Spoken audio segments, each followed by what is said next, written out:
Bonsoir tout le monde, je suis Henri. Amélie, aujourd'hui j'ai dû aller à la station-service. Ma voiture était presque vide. Le voyant orange s'est allumé ce matin. J'ai paniqué un peu. Bonsoir et bienvenue dans Bonjour Cast Français, chers auditeurs. Moi, c'est Amélie. Le voyant orange, la hantise de tous les conducteurs. Moi, je déteste quand il s'allume. Je me sens stressée. Il faut trouver une station rapidement. Et vous, chers auditeurs, vous attendez toujours que le réservoir soit presque vide ? Excellente question. Moi, j'avoue que oui, j'attends toujours le dernier moment. Ma femme me dit toujours, Henri, remplis le réservoir avant qu'il soit vide. Mais je procrastine. C'est mon défaut. Procrastiner. Haha, moi aussi.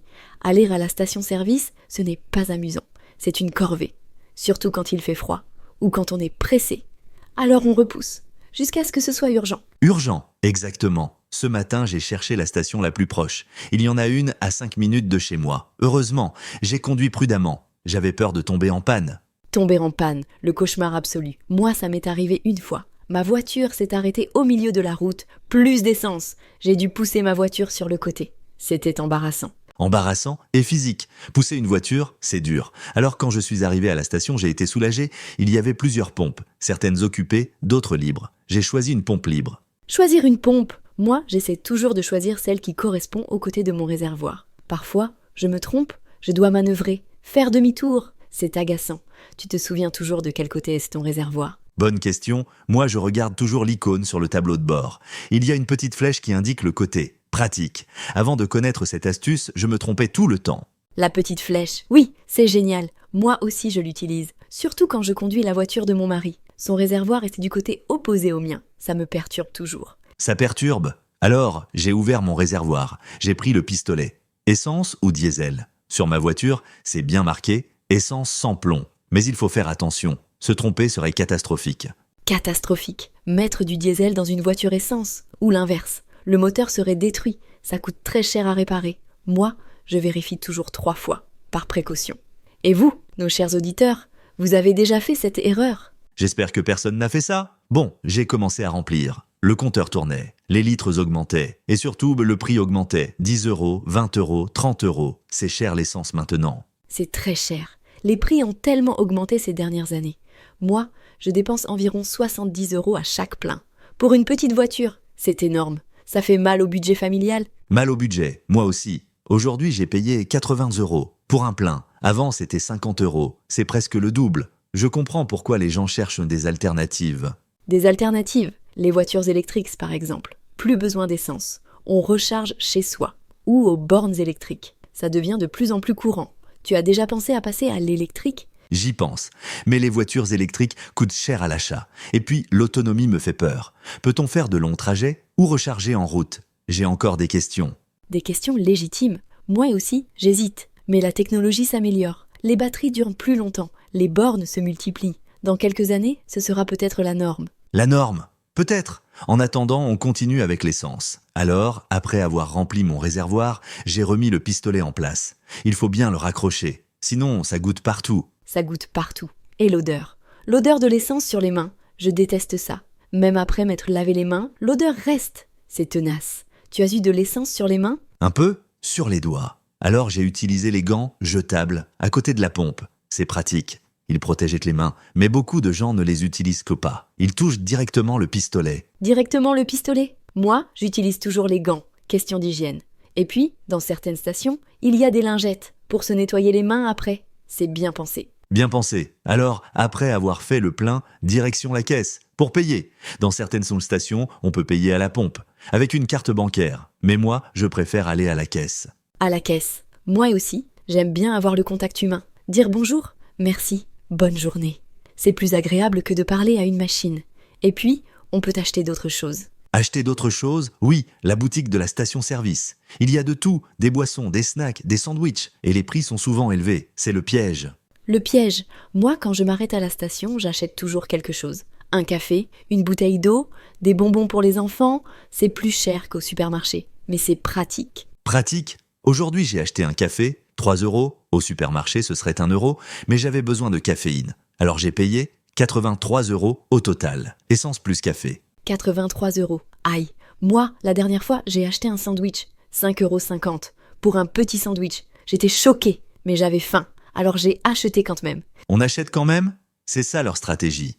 Ils savent bien qu'on est pressé, qu'on a besoin, alors on accepte les prix élevés. C'est du commerce intelligent, et vous, nos chers auditeurs, vous achetez souvent à la station-service ? Bonne question.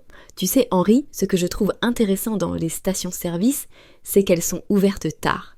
24 heures sur 24 parfois. C'est pratique pour les urgences. Les urgences, oui. Une fois, j'ai eu besoin d'huile pour ma voiture. À 23 heures, tout était fermé, sauf la station-service. J'ai trouvé de l'huile, plus chère qu'ailleurs, mais disponible. Disponibles, c'est leur force. Elles sont toujours là quand on a besoin. Et puis, elles proposent d'autres services. Le gonflage des pneus, le lavage de voiture, l'aspirateur. C'est complet. C'est complet. Moi, j'utilise parfois l'aspirateur. 2 € pour quelques minutes, c'est cher. Mais ça nettoie bien l'intérieur de la voiture, surtout après un week-end avec les enfants. Avec les enfants, les miettes partout, les jouets, les papiers. Moi aussi, j'aspire régulièrement. Mais j'utilise l'aspirateur de ma maison. C'est gratuit. Je ne paie pas à la station. Gratuit à la maison, intelligent. Mais il faut avoir le temps, la motivation. Moi, quand je suis à la station, autant en profiter. Même si ça coûte. C'est fait, je n'y pense plus. C'est fait. Bonne philosophie. Tu sais, ce qui m'énerve parfois dans les stations-service, c'est l'attente. Quand il y a beaucoup de monde, surtout le week-end. Toutes les pompes occupées. L'attente. Oui, les vacances aussi. Tout le monde prend la route. Les stations sont bondées. Il faut patienter 10-15 minutes. Pour une pompe, c'est long. C'est long et stressant, surtout quand on est pressé. Moi, j'essaie d'éviter les heures de pointe. Je fais le plein en semaine. Le matin tôt ou l'après-midi, c'est plus calme. Plus calme, sage stratégie. Et puis certaines stations offrent des programmes de fidélité. Des points à chaque plein. Après, on a des réductions ou des cadeaux. Tu utilises ces programmes ? Les programmes de fidélité ? Oui, j'ai une carte. Je cumule des points. L'année dernière, j'ai eu 15 € de réduction. C'est toujours bon à prendre. Il suffit de scanner la carte à chaque plein. À chaque plein. Facile. Moi, j'ai aussi une carte. Mais j'oublie souvent de la prendre. Elle reste à la maison, dans un tiroir, alors je rate les points. C'est dommage. C'est dommage. Moi, je la garde dans ma voiture, dans la boîte à gants, comme ça je l'ai toujours. C'est mon système. Et vous, chers auditeurs, vous avez des cartes de fidélité pour l'essence ? Excellente question. Tu sais, Amélie, il y a aussi les applications mobiles maintenant. On peut voir les prix de l'essence en temps réel. Comparer les stations, trouver la moins chère. Les applications, très utiles. Moi, j'en utilise une. Je vois que telle station vend à 1,59 €. Une autre à 1,65 €. 6 centimes de différence. Sur un plein, ça fait plusieurs euros. Plusieurs euros, ça vaut le coup, surtout avec les prix actuels. Chaque centime compte. Mais attention, parfois la station la moins chère est loin. On dépense de l'essence pour y aller. Il faut calculer. Il faut calculer, c'est vrai. Si on roule 10 km pour économiser 2 €, ce n'est pas rentable. Il faut être raisonnable.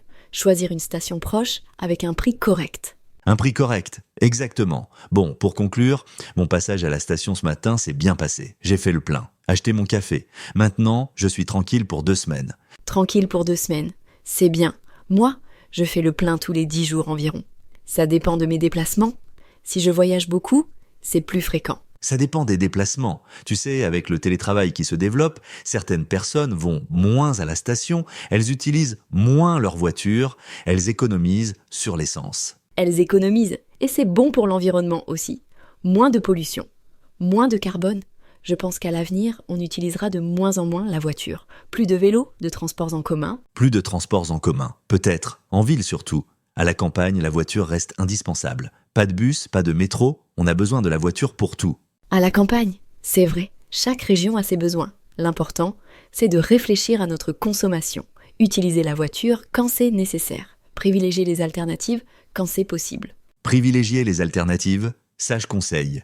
Et bien entretenir sa voiture pour qu'elle consomme moins. Vérifier la pression des pneus, faire les révisions, tout ça influence la consommation. La consommation, exactement. Une voiture bien entretenue consomme moins. C'est économique et écologique. Et vous, chers auditeurs, vous prenez soin de votre voiture ? Vous vérifiez régulièrement ? Bonne question finale. Moi, j'avoue que je ne vérifie pas assez souvent. Je devrais être plus attentif. C'est ma résolution. Être plus responsable avec ma voiture. Être plus responsable. Belle résolution. Moi aussi, je vais faire plus attention. Vérifier régulièrement. Économiser l'essence. Et peut-être, un jour, passer à l'électrique. On verra. On verra, l'avenir nous dira. En attendant, merci de nous avoir écoutés ce soir. J'espère que notre discussion sur les stations-service vous a intéressé. Peut-être même donné des idées en